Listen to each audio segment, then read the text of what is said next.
When I first rolled into Devil's Point, I thought I was in for an easy assignment. After a decade of firefighting in busy cities, I figured a small town like this one would be a nice change of pace.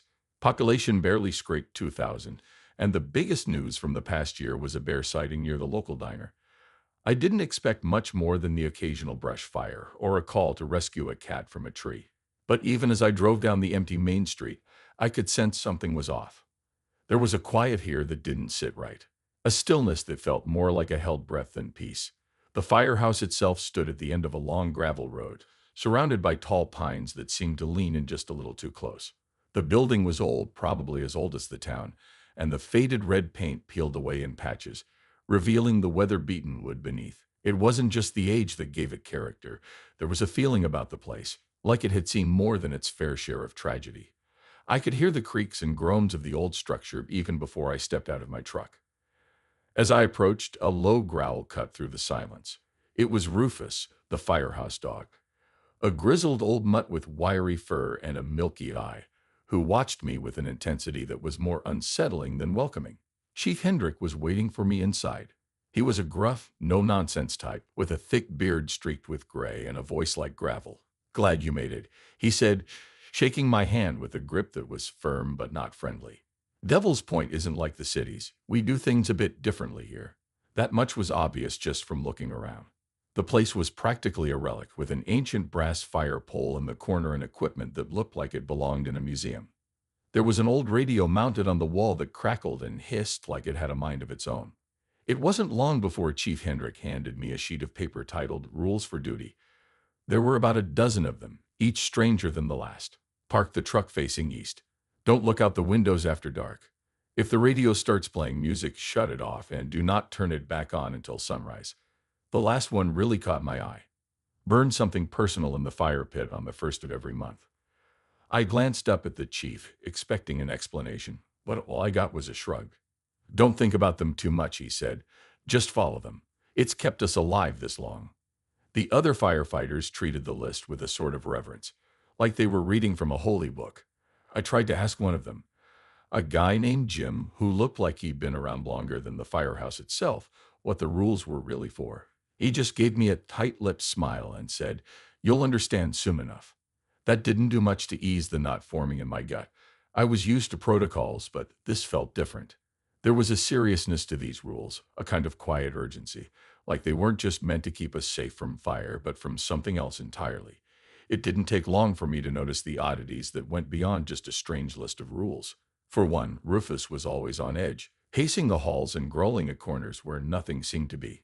On my second night there, I was up late doing paperwork in the main room, when the old radio on the wall came to life with a burst of static. It was nothing unusual at first, just the usual pops and hisses. But then I heard a faint melody, a scratchy old tune that sent a chill crawling up my spine. I didn't recognize the song, but something about it felt wrong, like it didn't belong here. I remembered the rule. If the radio starts playing music, shut it off. So I did. I walked over, twisted the knob, and cut the sound. But for a moment afterward, the silence felt too heavy, almost suffocating, as if the air itself had thickened. I stood there, my hand still on the radio, listening to the creaks of the old building, the distant rustle of the pines outside, and Rufus's low growl echoing from the back of the station. Whatever it was, that music had left its mark. I shook off the feeling and got back to work, but a seed of doubt had been planted. Over the next few days, the firehouse started to feel less like a workplace and more like a trap. The quietness of the town didn't help.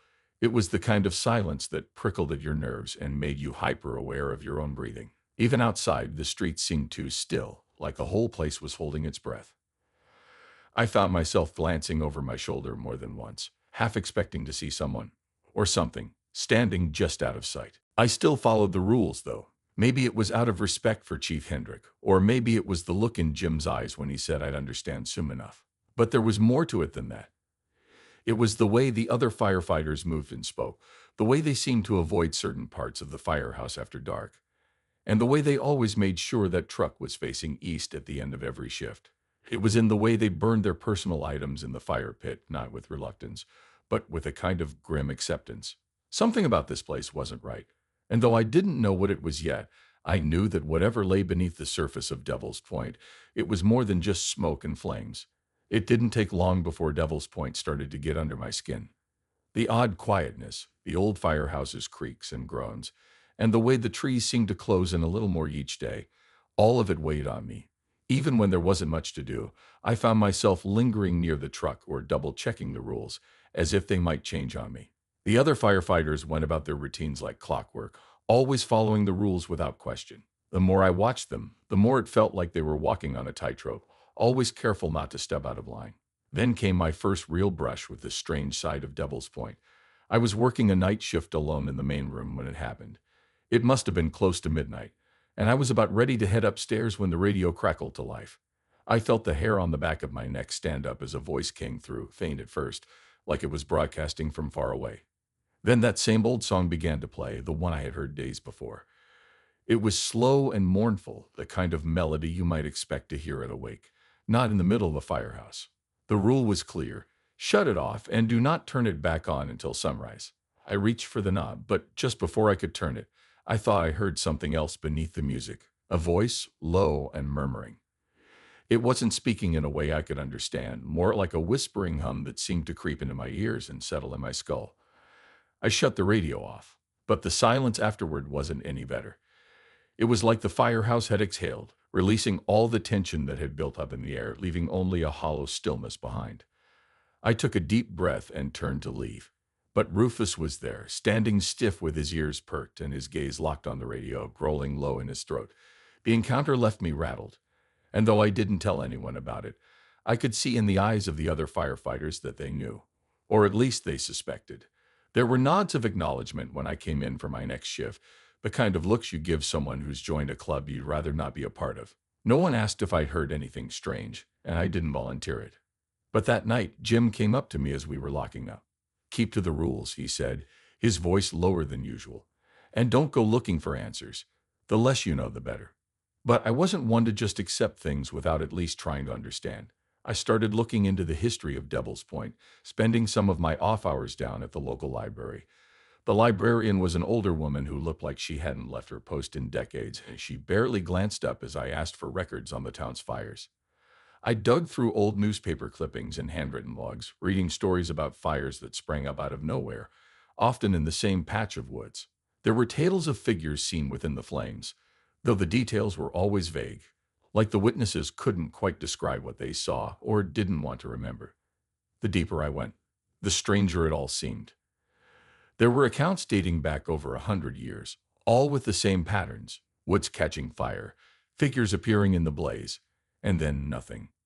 The fires would just burn out on their own, leaving behind only a few charred trees and the lingering scent of smoke in the air. I kept coming back to one story in particular from the early 1930s about a firefighter who'd gone missing during a fire in the woods, only to be found wandering days later with burns on his arms and a wild look in his eyes.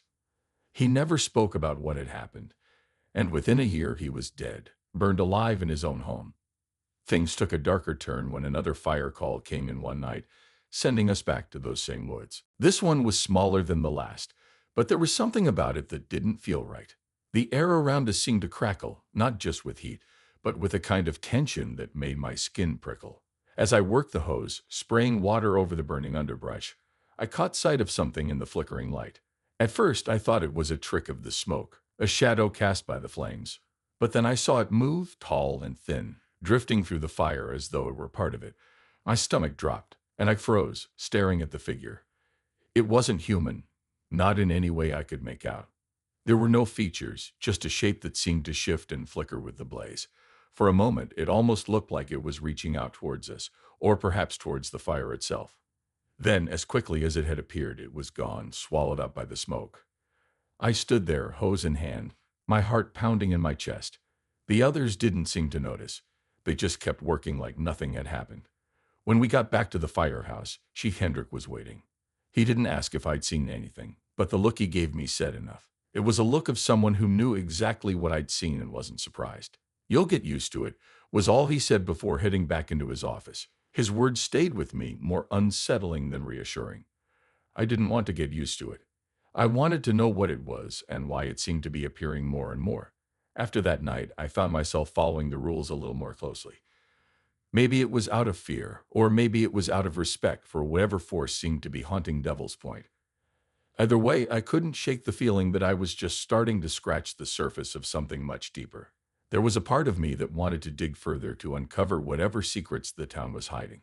But there was another part, a part that kept me up at night, that wasn't sure I wanted to know the truth at all. The first of the month crept up faster than I expected. As per the rules, I was supposed to burn something personal in the fire pit outside the station. I could have picked something insignificant, but somehow that felt like cheating. So I chose an old pocket knife that had been with me since my rookie days. It wasn't much, just a worn-out tool with a cracked wooden handle, but it had seen me through a lot. Standing by the fire pit, I hesitated before tossing it into the flames. As I watched it blacken and curl in the heat, I couldn't shake the feeling that I was giving up more than just an object. It felt like I was offering a piece of myself to Devil's Point. That same night, just a few hours after the ritual, the call came in. Another fire in the woods. The truck whirred to life, and I felt that familiar adrenaline kick in, though something about this call seemed different. The voice on the radio had an edge of urgency that hadn't been there before, and as we neared the scene, I saw why. The fire was larger than any we'd faced recently, the flames clawing up the trees and sending plumes of thick smoke curling into the night sky. The air was thick with the acrid smell of burning wood, and the heat radiated off the blaze like an open oven.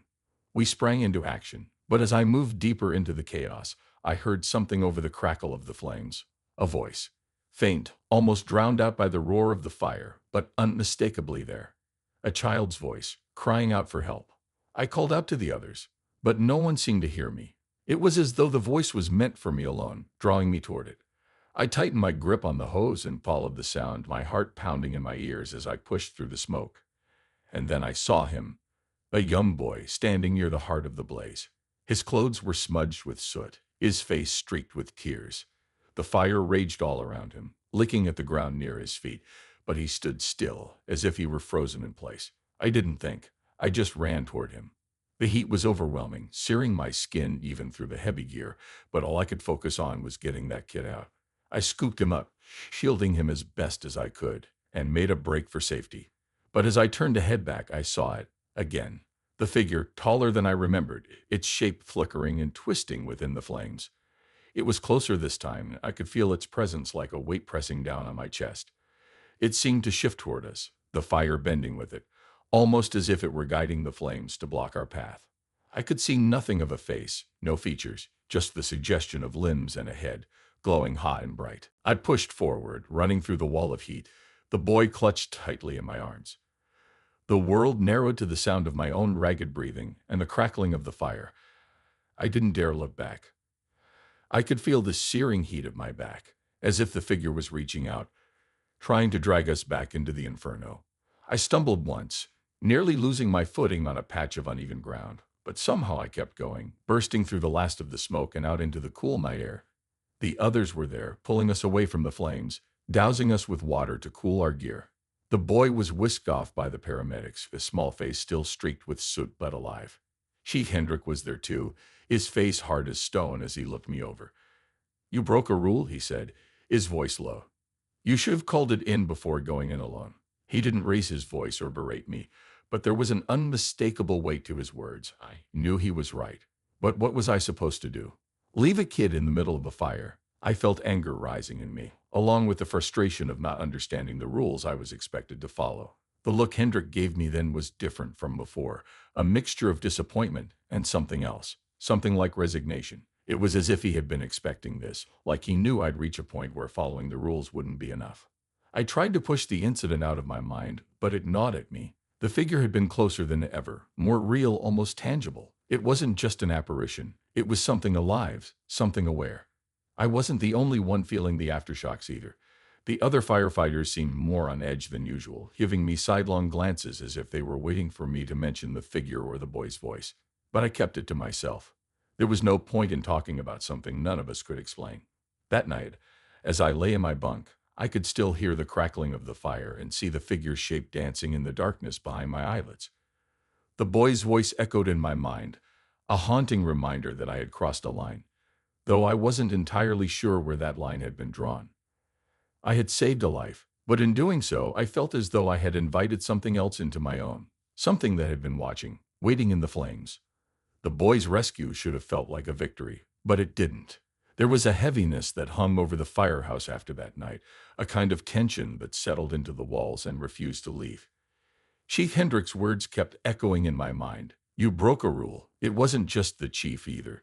The other firefighters had started treating me differently, keeping their distance as though I'd crossed some invisible line.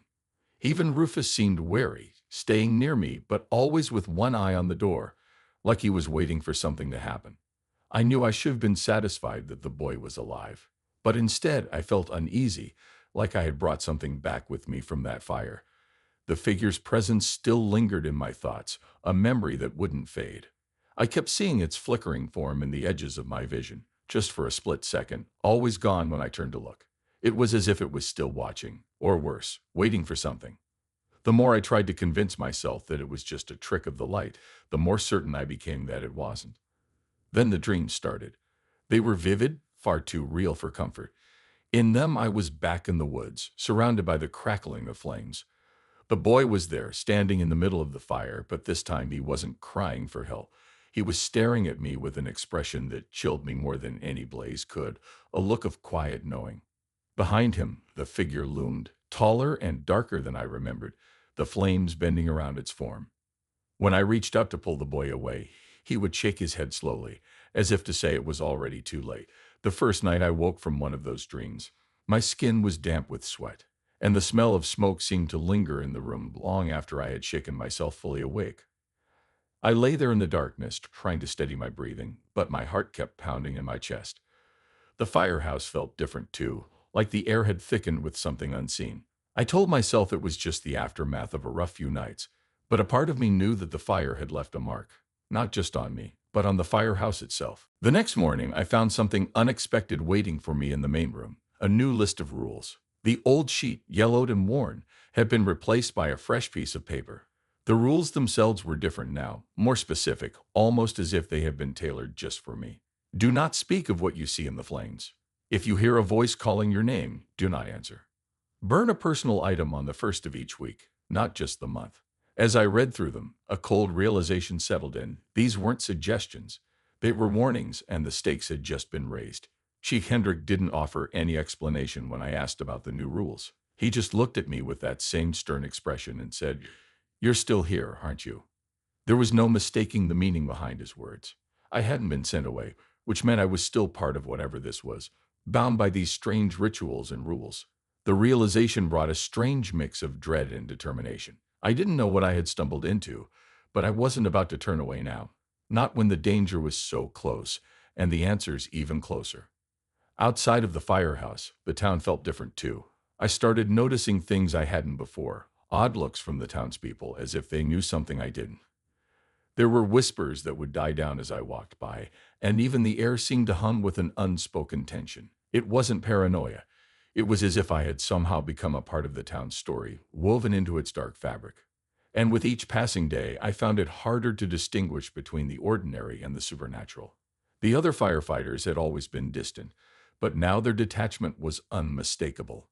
They spoke in hushed tones, casting wary glances my way whenever I entered a room. I could tell they had seen something like this happen before, and that it didn't usually end well. One night, as we sat around the kitchen table after a quiet shift, Jim finally broke the silence. "You know, the rules aren't about keeping us safe from the fires," he said, his voice barely above a whisper. "They're about keeping whatever's out there from coming in." His words hit me like a bucket of cold water. I had always assumed the rules were some kind of old superstition, a tradition passed down to ward off accidents.